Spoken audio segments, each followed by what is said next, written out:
At 2:17 a.m., the silence of Montana's mountain valley was shattered by the screech of unmarked SUV tires grinding against gravel. Floodlights cut through the darkness like a surgical scalpel, bathing the small wooden cabin in blinding white light. Six figures in tactical gear emerged from the black vehicles. Movement synchronized, weapons ready. No neighbors for 3 miles in any direction. The perfect place for work without witnesses. Before continuing this story, please comment below with your city or country where you're watching from. Your feedback inspires us to do better. They didn't knock.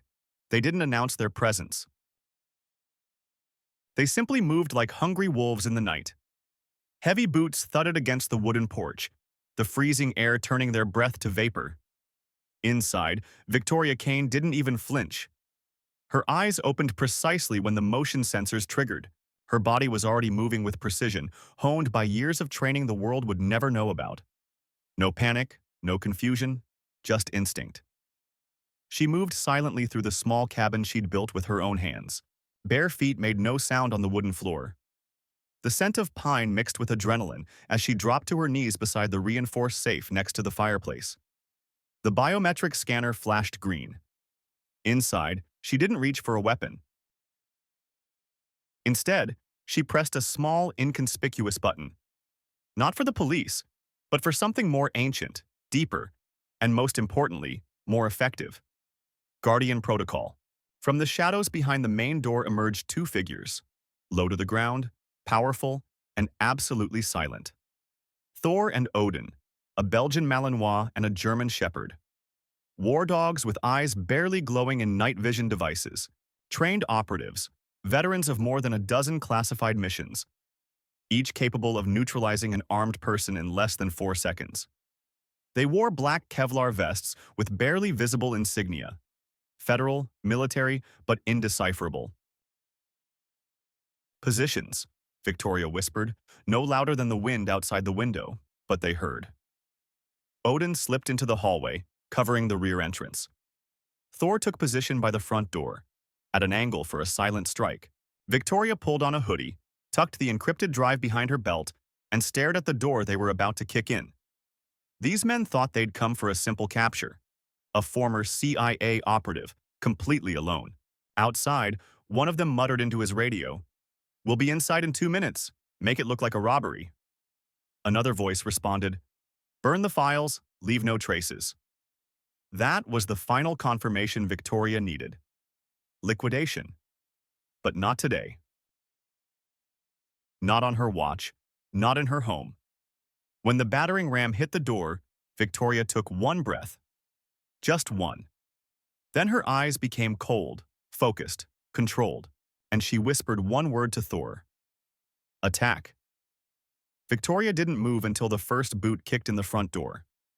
The door frame couldn't withstand the force of the blow, splintering with the crash of old wood and metal. But by the time the door swung open, Thor was already in motion. He shot out like a bullet from the darkness, silent and precise. Training dictated every muscle movement. The lead intruder didn't even see him until 90 pounds of disciplined force slammed into the center of his chest, throwing him back into the others, disrupting their formation. Shouts erupted, weapons clattered, but Victoria wasn't about to fight on their terms. She was already moving down the side corridor, breathing steady, mind sharper than it had been in years. Odin struck from behind, intercepting a man trying to flank, neutralizing him before his rifle could come off his shoulder. Victoria had spent 10 years infiltrating foreign bases, eliminating threats more complex than these amateurs. But there was something particularly infuriating about facing such danger in her own home, in the country she'd once risked her life for. She moved through the chaos like a ghost, reaching the command console hidden behind a bookshelf.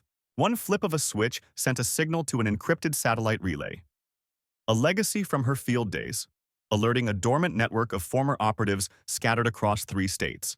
Within minutes, the system would transmit their location, relay security camera recordings, and trigger a cascade of escalation that Victoria had hoped never to use. While the intruders scrambled, shouting contradictory orders, it became clear. This wasn't standard protocol. No badges, no warrants, just men with guns and intentions Victoria now understood with chilling clarity. They hadn't come to arrest her. They'd come to erase her. But erasure, as she'd learned in places far from Montana, only works on the unprepared. And Victoria Kane never entered battle unprepared. From behind the counter, she activated the house's final defense: electromagnetic locks that sealed the perimeter, and a smoke system that disoriented enemies while allowing the dogs, trained to navigate blind, to maintain control. One of the men screamed, firing blindly into the haze, "Where the hell is she?" Victoria didn't flinch. This wasn't survival anymore. This was war, and she hadn't lost a war yet. The fog quickly filled the small cabin, turning every corner into ghostly haze, severely distorting depth perception and visibility. It was odorless, harmless, but heavily warped spatial awareness. The intruders stumbled like recruits in training, shouting over each other. Confidence evaporated with each passing second. "Where the hell is she?" one screamed. "Shoot her!" Another cursed, firing again, this time hitting a lamp. The pop of shattered glass gave way to silence.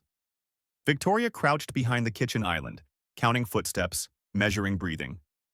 Her hands moved without hesitation, assembling a small signal jammer and placing it against the baseboard. Within seconds, the radios hissed and fell silent. No more communications, no backup. Odin moved through the haze like a phantom, circling one of the attackers, then striking with breathtaking precision. Jaws clamped down not to kill, but to control. He pinned the man to the floor with a clean takedown that wouldn't cause permanent damage but would inflict enough pain.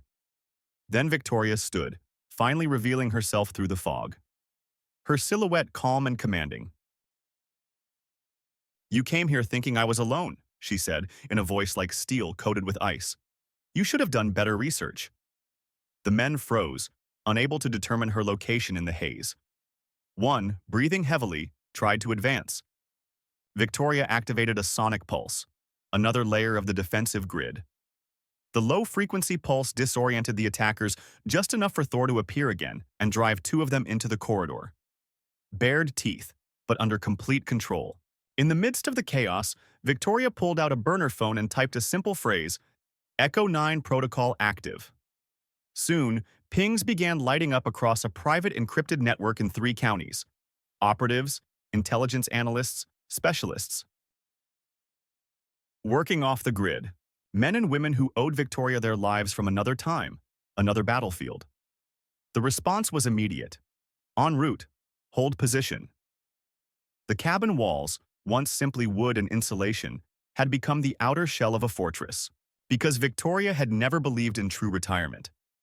Outside at the edge of the property, headlights began to appear.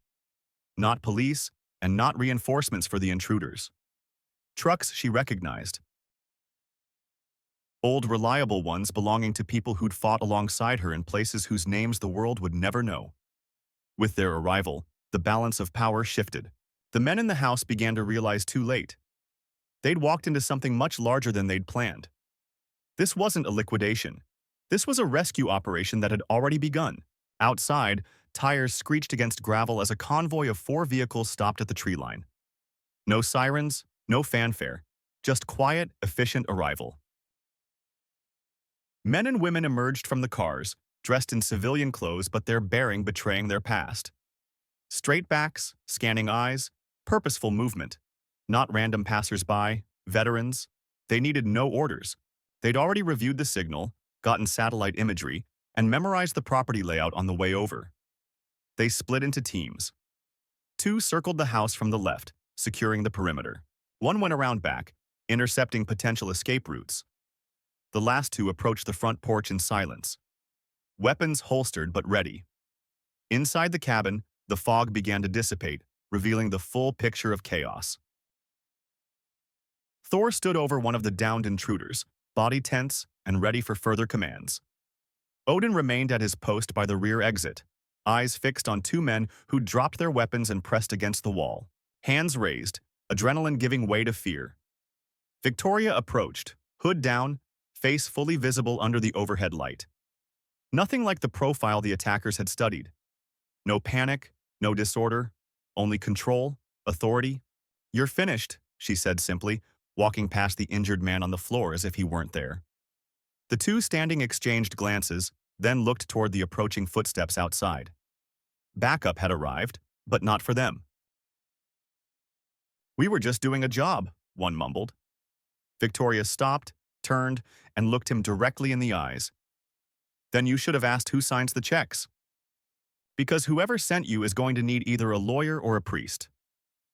A knock on the broken door frame drew attention. Leo Reynolds, former Army Ranger, now regional coordinator of the Guardian Protocol. Gray beard and calm demeanor concealed the ruthlessness he could display when necessary. "Package secured," he said, surveying the intruders. "Federal jurisdiction is en route. I've got all the logs, video recordings, audio. Everything's already syncing to the cloud. Nobody's erasing this." Victoria exhaled slowly. The kind of breath you had to earn after hours of tension. But even as her muscles relaxed, her mind was already working. These men weren't the end. They were a message, a test. And someone powerful had just confirmed Victoria Kane was still a threat worth eliminating. They'd made a fatal mistake. They'd reminded her who she was. And now she had every reason to become that version of herself again. While the intruders were being zip-tied and disarmed, Victoria watched carefully, studying how they avoided eye contact, how their muscles twitched under layers of adrenaline and regret. Not local thugs or petty criminals. Equipment too advanced, boots too clean, silence born not from fear. Even having failed, they adhered to some code. That told her everything she needed to know. They'd been hired, likely by a private firm, possibly former military themselves, and whoever had written the contract had access. Real access not just to her location, but to the house's habits, vulnerabilities, and even history. Victoria turned to Leo, who was coordinating with the other veterans outside through a secure channel. "Need eyes on the sender. This team didn't plan this in a vacuum." Leo nodded, pulling a secured tablet from his bag. Tracking the encrypted pings they were using. Came through a ghost channel, very professional, but they made a mistake in withdrawal protocols. One forgot to wipe his data. Victoria raised an eyebrow. Leo gestured toward the man still clutching his wrist on the floor. Thor remained within inches, unblinking. Victoria crouched down, meeting his eyes. "Want to spend the next 20 years in federal prison while your boss erases your existence? Or want to walk out of here with your name, your future, and both kneecaps intact?" He hesitated, looking at the camera above the doorway, blinking red, recording everything. Thinking not just about survival, thinking about being believed. Victoria softened her tone slightly. "You were played. Whoever sent you knew exactly who I was and threw you into the fire anyway, expecting to sweep up ashes. He doesn't care what happens to you. I don't need your confession. I need redirection." The man swallowed hard, then gave an almost imperceptible nod. Leo approached with the tablet. Outside, snow began to fall, covering the ground in silence. But inside the cabin, Victoria's fire was only growing. As coordinates, names, and partial identifiers were extracted from the prisoner, the contours of a larger picture began to emerge. Real estate developers, political sponsors, security contractors. Victoria immediately recognized one name, her face tightening. This wasn't just a hit on her. Part of a campaign to suppress opposition and seize valuable land throughout western Montana. Her house, her cabin, her silence stood in the way. Now she wanted answers, and she wasn't planning to get them quietly. The name on the screen sent a wave of heat up Victoria's spine. Jonathan Sterling, billionaire developer with a pristine public image, charitable face for cameras, and a long, ugly shadow behind closed doors. His company, Sterling Strategic Holdings, had been aggressively buying up land throughout the Rocky Mountains for the past 3 years, promising eco-resorts and renewed mountain communities. But Victoria knew better.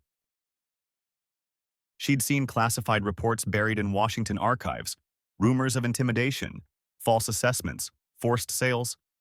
She just never thought her 2.5 acres of refuge would end up on the map. Leo leaned over her shoulder, frowning.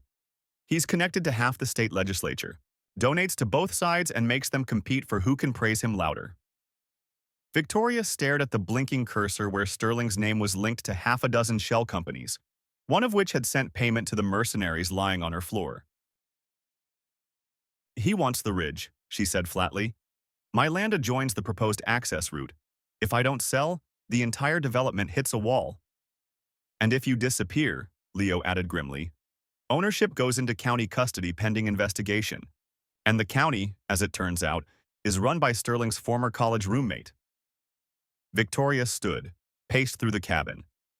Boots creaked quietly on the floor.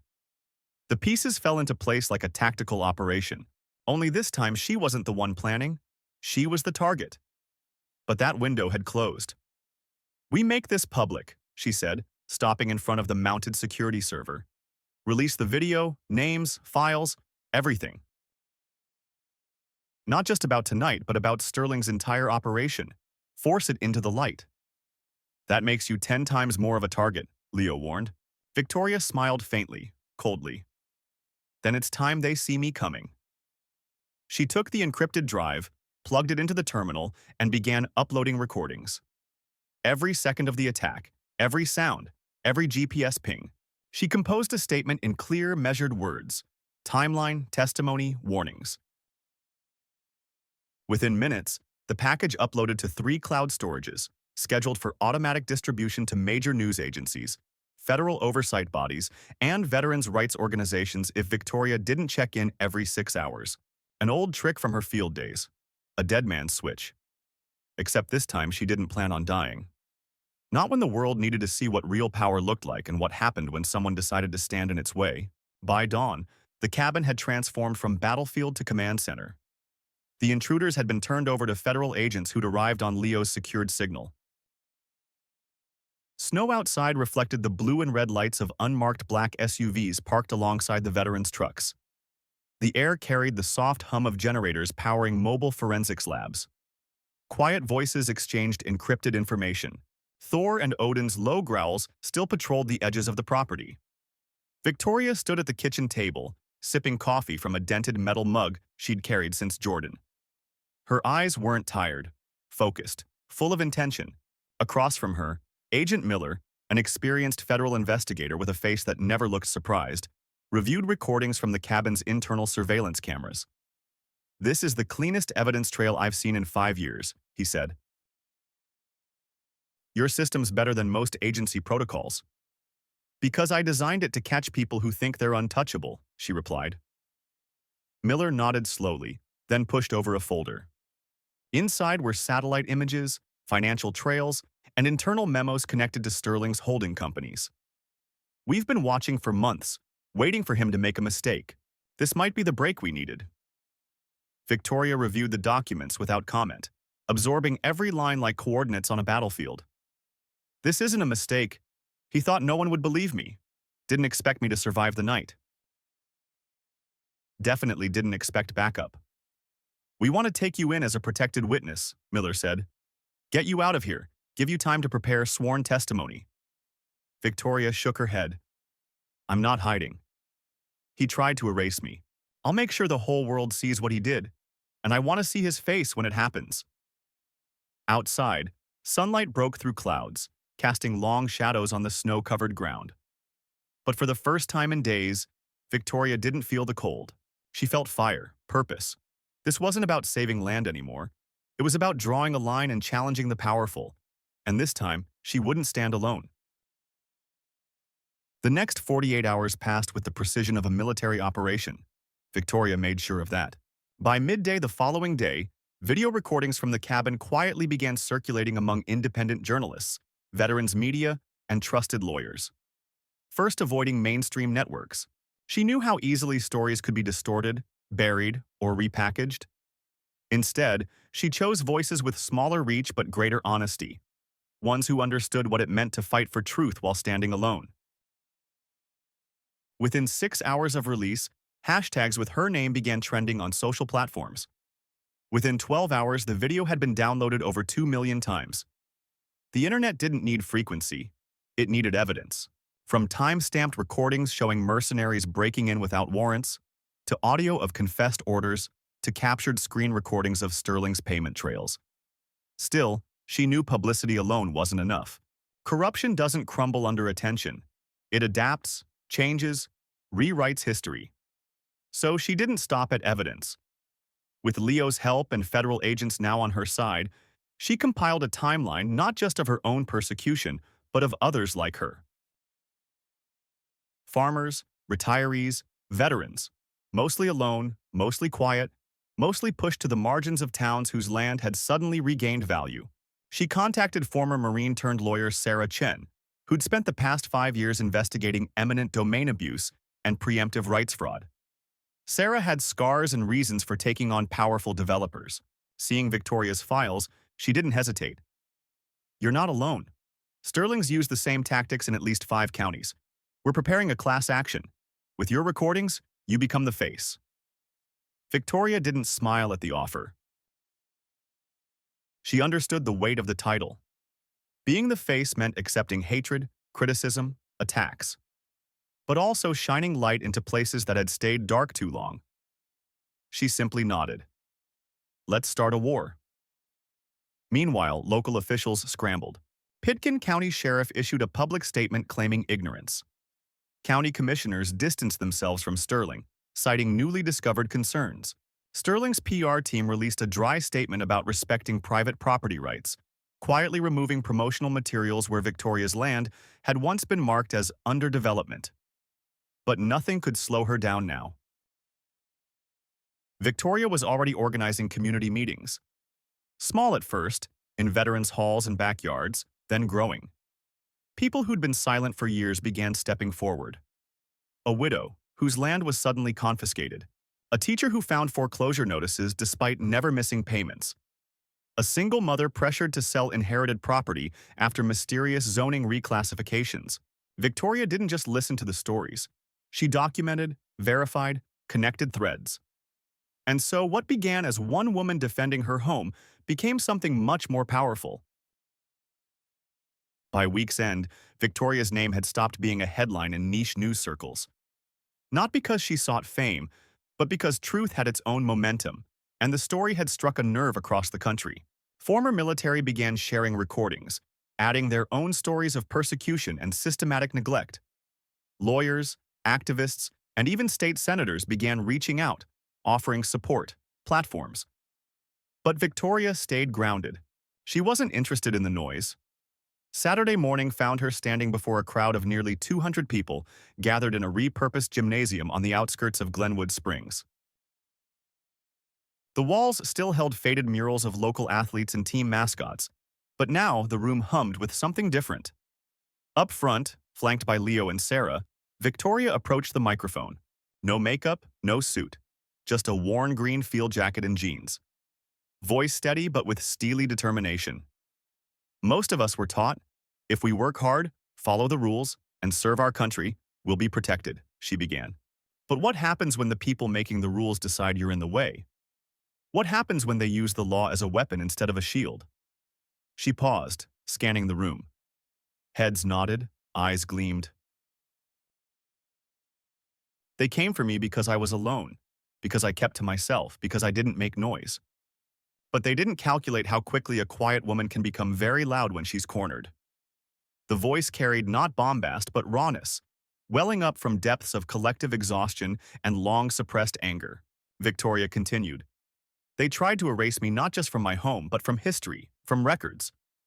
They thought no one would believe me. The same tactics used on hundreds of people in this state alone. And now, we're organized. That changes everything." The plan she presented wasn't just legal.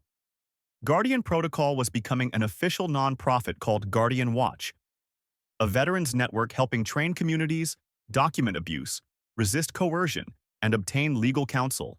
It would offer workshops on legal literacy, surveillance tools, and basic counterintelligence awareness. Because if powerful interests wanted to use war tactics to suppress voices, it was time people learned to fight back with discipline, strategy, and truth. When the crowd stood applauding, Victoria felt no pride. She wasn't here for leadership. She was here because nobody else had stepped up.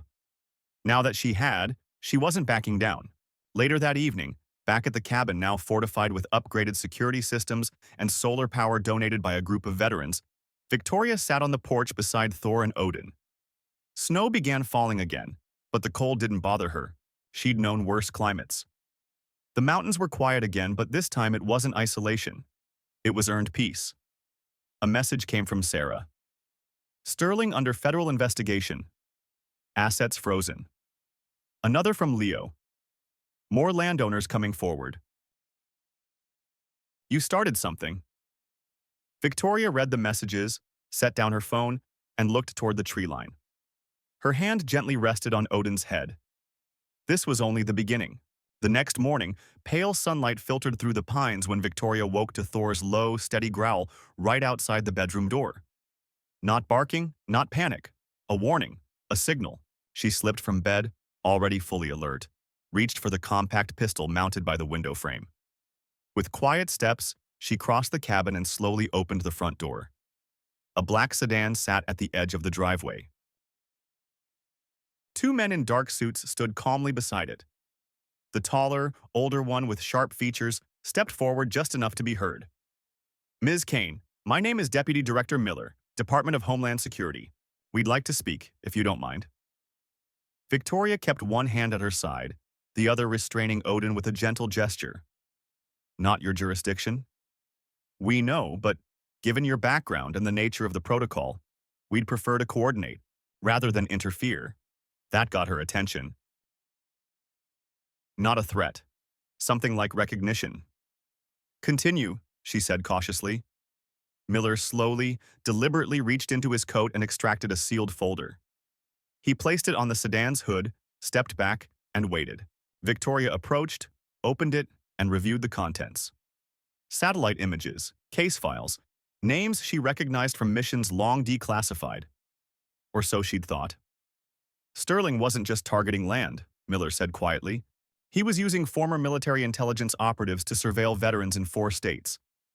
You're not the only one who was attacked, but you're the only one who fought back and made it public. Victoria closed the folder. Her heart wasn't racing, but her mind was working. Why are you really here? Miller met her gaze.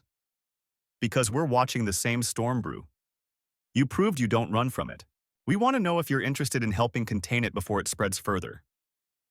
Victoria didn't answer immediately. The silence between them wasn't awkward. It was measured, calculated. She wasn't sure yet if they were allies, but she knew one thing. If the storm was bigger than Sterling, she was already in it. And she didn't abandon unfinished missions. She stepped back from the car, still keeping her hand on her weapon. Her eyes never left Miller's face. Snow crunched quietly under boots as she considered the weight of what had just been handed to her. The unspoken offer, perhaps a warning, wrapped in the language of cooperation. She'd lived a life in layers, each one peeled away and rebuilt over years of missions, betrayals, and silence. But this felt different. Like the old world was reaching out just when she'd begun building a new one. If I say yes, what does that look like? Miller didn't smile, but his voice grew quieter with a hint of respect.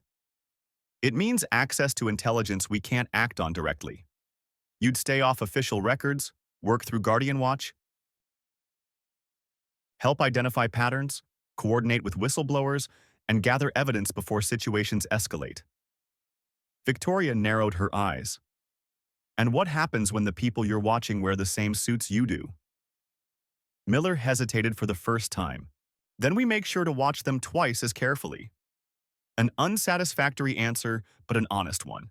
And Victoria had worked in shadows long enough to know honesty was rare currency in this world. She looked back at the cabin. The reinforced windows, the solar panels humming quietly, the worn porch steps she'd rebuilt with her own hands. The place wasn't just a home. It was proof that healing was possible, that a peace once earned could be defended.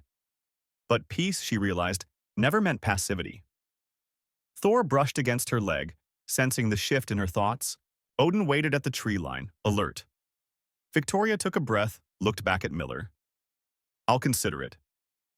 But I work on my terms. No handlers, no oversight I don't approve. And if you try to use me the way Sterling tried to use those mercenaries, you'll discover why he made a mistake. Miller's slight nod carried respect. Understood. We'll be in touch. As his sedan disappeared down the mountain road, Victoria remained on the porch, coffee growing cold in her hands. The morning air carried the scent of snow and pine, but also something else, the electric feeling that comes before storms. She'd spent years learning to recognize that sensation. This time, instead of taking cover, she found herself looking forward to the lightning. 3 days later, Victoria was brewing coffee again. It was one of those rare rituals where she had neither tactics nor plans, just the aroma of strong Arabica and the quiet click of her laptop as new messages arrived. But today, instead of peace, came a notification with coordinates and a photo. Dexter Palmer was missing. Former combat buddy, welder, veteran. In Nevada. Disappeared 4 days ago. Last ping. An abandoned industrial complex. Miller had left no orders, only implications. This was a request, not an official operation. Victoria called Leo, her voice firm. We need a gathering. Operation Intercept. He didn't ask unnecessary questions, just answered, We'll be there. Sending coordinates. Within an hour, trusted people began arriving at the cabin. Leo, Sarah Chen, the lawyer with a face like she'd taken a direct hit. John Hopkins, a thin former NSA analyst who looked like he'd spent his whole life trying to remain unnoticed. Our man's in trouble, Victoria threw the folder on the table. Dexter disappeared in Nevada. Last signal. Abandoned warehouse. Sarah studied the faded photograph. 4 days is too long for, ordinary kidnapping. The flashlight of her voice could have illuminated a bunker. Not necessarily, John argued. If they think he's dead, they might not search long, or they're just hiding him until the right time. Miller couldn't act officially, so we work around it, Leo frowned, his gaze heavier than winter clouds. I wouldn't call it working around, Victoria nodded without a trace of a smile. But we have to find him. Dexter saved my life. I don't leave my own behind. John clicked open his laptop. I'll try to hack the area cameras. I can't promise much. Local security, worse than Fort Knox if it were guarded by a teenager with delusions of grandeur. Try, Victoria said curtly. We prepare. They set off in the evening, splitting up between cars, no stickers or unnecessary attention.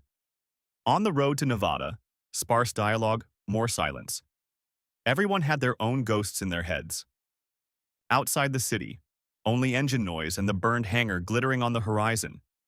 Security inconspicuous but very professional. 2 patrolling the perimeter, a 3rd stewing in the guardhouse like a too long forgotten sausage. Too much for just a warehouse, Leo whispered with irony. Locals like playing James Bond. Victoria from the shadows. Games are over. We split up. Leo and Sarah distracted the guards. Victoria and John moved toward one of the entrance doors. John hacked the system.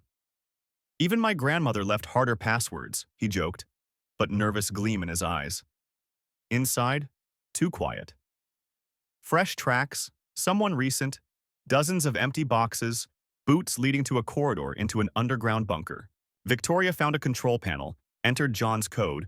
The door opened with a barely audible click. The room was lit. The air smelled of fresh paint and fear. Voices. Short phrases about cleaning that should be finished by tomorrow. Dexter, hands tied, eyes covered.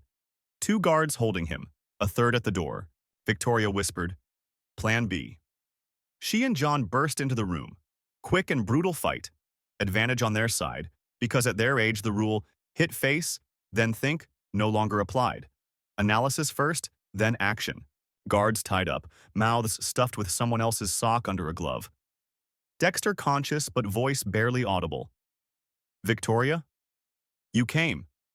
You walked into a trap. They were waiting for you. We'll also give them a dance, John smiled crookedly, hiding his trembling. Sarah contacted via radio. Leo, we have guests. Plan B in action. We're also celebrating. Guys seem to be preparing for a fun evening with fireworks, Leo replied, quiet cursing and the sound of reloading in the background. Exit through the eastern corridor, Sarah relayed. The group exited the bunker, but ahead they heard footsteps. They were surrounded. Professional guards, but Victoria's arsenal contained much more than an ordinary victims. What are we going to do? John asked quietly. We're going to fight, Victoria replied. The steel determination in her voice was enough for 3 people. The firefight began, in an alley under the warehouse, among clattering boxes. Almost wordless, only short commands. Left, cover, fall back. When it seemed they were pinned down completely, Leo and Sarah created a diversion. A small explosion distracted the opponents, and Victoria's team broke through to the exit. Sirens, police, but too fast and too correct. John looked at the numbers. Not one match with the registry. These aren't cops, he said harshly. Mercenaries. Same ones who were at my house. Victoria wasn't afraid, though internal anxiety approached boiling point. Chase through the desert. Cars shaking, GPS markers failing. On the horizon, an abandoned road, a destroyed bridge. We don't have time to make it pretty, Leo said, and floored the accelerator. The bridge creaked but held. Their cars on the other side, the police stopped. At that moment, Victoria understood. They were allowed to escape. Not because they couldn't be caught, but because it was part of the game. A demonstration, not liquidation. Night fell. At an old technical base among forgotten containers, the group set up temporary shelter. John tried to restore communications,